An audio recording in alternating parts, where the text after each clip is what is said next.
안녕하세요. 잘 지내시죠? 이곳은 며칠은 비가 오고 또 며칠은 여름인지 가을인지 구분하기 어려울 만큼 날씨가 매우 좋습니다.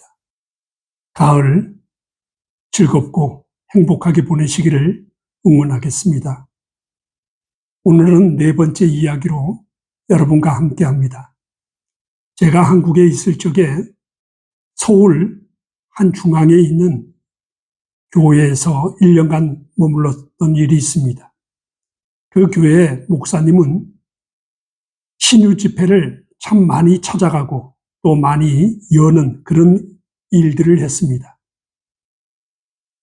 은사주의 목사라는 평 때문에 그 교회 안에서 분열이 일어나고 담임 목사와 부목사들 간의 갈등이 아주 심했던 그런 교회입니다.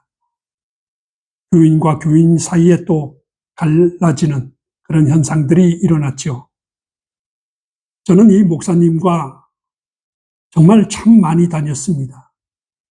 대학에 가서 덕분에 강의도 하고 또 햇불회관인가 어딘가 가서는 방언 집회를 인도했고 거기서 또 한 아주머니가 영어 방언을 하는 것까지도 제가 경험을 했습니다. 어쨌든 간에 이들은 성령의 은사 체험을 구원의 징표로 삼는 것 같습니다. 기억하십시오. 성경에서 구원은 믿음으로만 됩니다. 그리고 물은 구원의 표니라는 말씀으로 보아서 침례를 가져야 합니다. 길게 말할 수는 없고 한 번은 청년들이 저를 방문했습니다. 선교사님, 청년 집회를 좀 열어주시죠. 제가 물었습니다. 담임 목사가 허락했느냐? 예. 그러면 청년 담당 목사는 허락했느냐? 아니요. 담임이 허락을 하지 않았는데 내가 어떻게 집회를 하느냐? 하고 돌려보냈습니다. 3차례 왔는데 제가 3차례 다 거절을 했습니다. 그만큼 담임 목사와 그 청년 목사의 갈등이 굉장히 골이 깊었습니다. 어느 정도였냐면요. 계단을 올라가고 내려가다가 그 청년 담임 목사를 제가 마주쳐 인사를 해도 인사를 받지 않을 만큼 그 정도로 심했습니다. 성경에서 이 은사는 덕을 세우는 것이라 했습니다. 그 다음에 유익을 주려 함이라 했습니다. 이 두 가지입니다. 은사는 그렇습니다. 일일이 다 설명할 수는 없고 고린도전서 12장 7절을 하나 보면은 각 사람에게 성령을 나타내게 하심은 유익하게 하려 하심이랴. 들으셨죠? 그렇습니다. 그런데 이런 유익과 바르게 세움을 넘어서는 그런 단체들이 있습니다. 신천지 또는 하나님의 교회, 거기에서는 하나님은 묘력이 하나님이시니 라는 말로 사람들을 전도를 위해서는 속여도 된다라는 그런 단어, 말을 사용하는 것을 제가 경험했습니다. 그런 사람들을 만났죠. 잠언 1장 5절에 보면은 지혜 있는 자는 듣고 학식을 더할 것이요 명철한 자는 묘략을 얻을 것이라. 이 묘략이 거짓말인가요? 아니죠. 여기에서 묘략이라는 말은 조언이나 의논 또는 충고를 얘기하는 겁니다.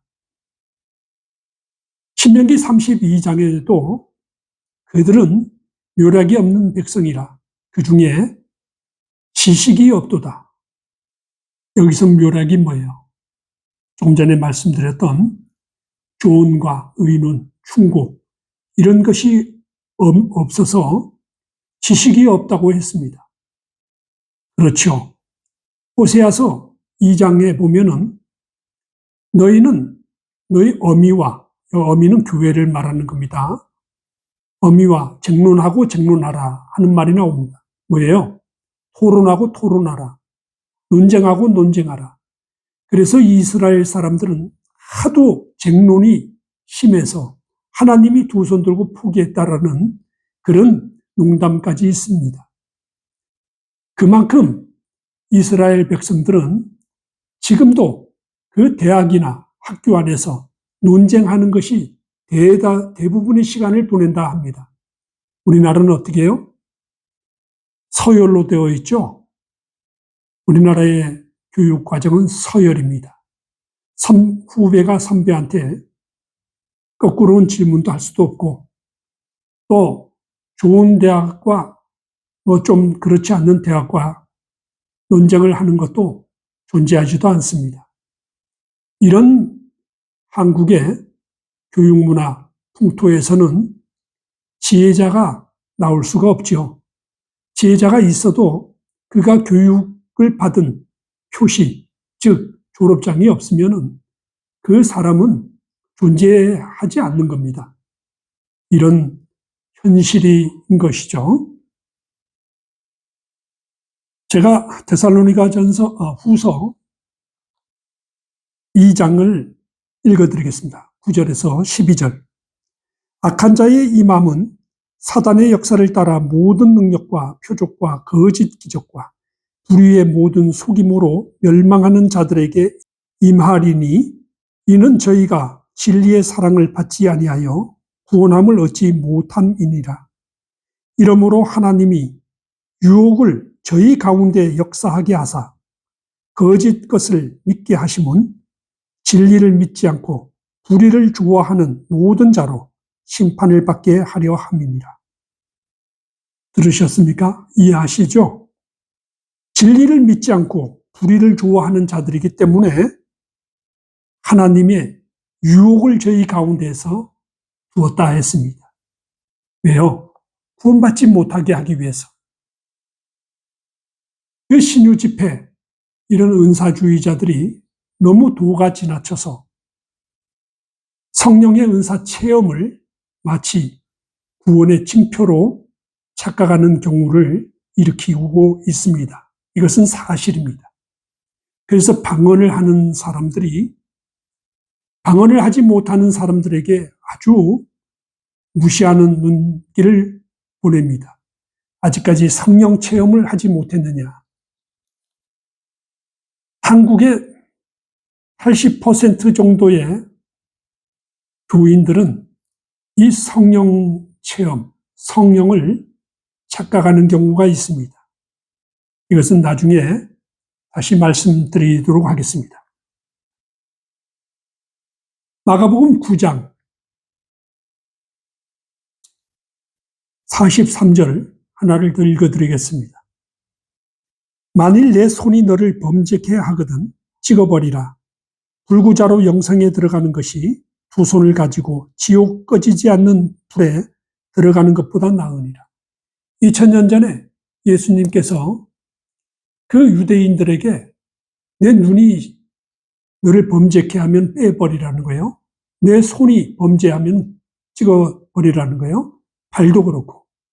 살을 수 있었을까요? 죽었죠. 이들은 구제받을 수 없는 자들이기 때문에 그렇게 말씀하셨던 겁니다. 예수님께서 자기를 따르는 백성들에게는 어떻게 했죠? 한 번에 몸을 죽이게 했던 것입니다. 이게 뭐예요? 침례죠. 침례로 모든 죄를, 과거를 다 벗어버리도록 했습니다. 그리고 새 영으로 다시 주님과 함께 부활했던 것이죠. 그래서 천국 백성이 되었던 것입니다. 천국, 하늘 성전에, 하늘 성소에 들어가는 특권을 얻게 되었던 것이죠. 이제 왜 찍어버려라, 왜 빼어버려라 했던 말을 이해하실 줄 믿습니다. 마태복음 7장에 보면은 거짓 선지자들을 삼가라. 양의 옷을 입고 너희에게 나오나 속에는 노략질하는 자들이라 했습니다. 신유 집회를 하는 모든 목회자들을 무슨 노략질하는 그런 일이라고 단정할 수는 없습니다. 또 그렇게 말을 해서도 안 되는 것이죠. 성경에는 그런 은사 집회가 은사가 기록되어 있지 않는 것은 아니죠. 그렇기 때문에 그렇게 말하는 것은 극단적이고, 다만 그런 은사 집회가, 그런 체험이 말씀을 멀리하게 한다라는 것이 이제 문제입니다. 말씀. 예수님께서 직접 말씀하시기를 나를 사랑하는 자는 내 말을, 내 계명을 지키는다 했습니다. 계명이 뭐예요? 말씀이잖아요. 하나님의 말씀이 계명, 법이죠. 그거를 지켜야 한다라는 말이에요. 그런데 은사주의자들이 그 도가 지나쳐서 체험, 방언, 신유 이런 거에 몰입하다 보니까 그들에게서 말씀이 떠나간 것이죠. 그들이 말씀을 해석할 능력도 되지 않습니다. 또 그들이 이제 올바로 해석을 하는 그러한 목사의 설교를 들어도 그 귀에 들어오질 않습니다. 왜 그러세요? 그들이 타락한 자들이 되어버렸기 때문에 그렇습니다. 그것이 그들이 짓는 범죄입니다. 하나님은 묘략이시다. 그 거짓말을 해도 된다라고 하는, 그들이 스스로 성도라고 자칭하고 있습니다. 이들이 다 뭐예요? 구원받지 못할 그런 영혼들이죠. 여러분, 제 영상을 도와주시고 또 구독하신 모든 분들께 진심으로 감사를 드립니다. 제 영상 안에는 제목과 관계가 없이 성경을 해석하는 내용들로 채워져 있습니다. 제 영상을 다 보시면은 말씀을 해석하는 그 차이를 발견하게 될 수 있습니다. 오늘도 시청해 주신 모든 분들께 감사드립니다. 좋은 날 되십시오.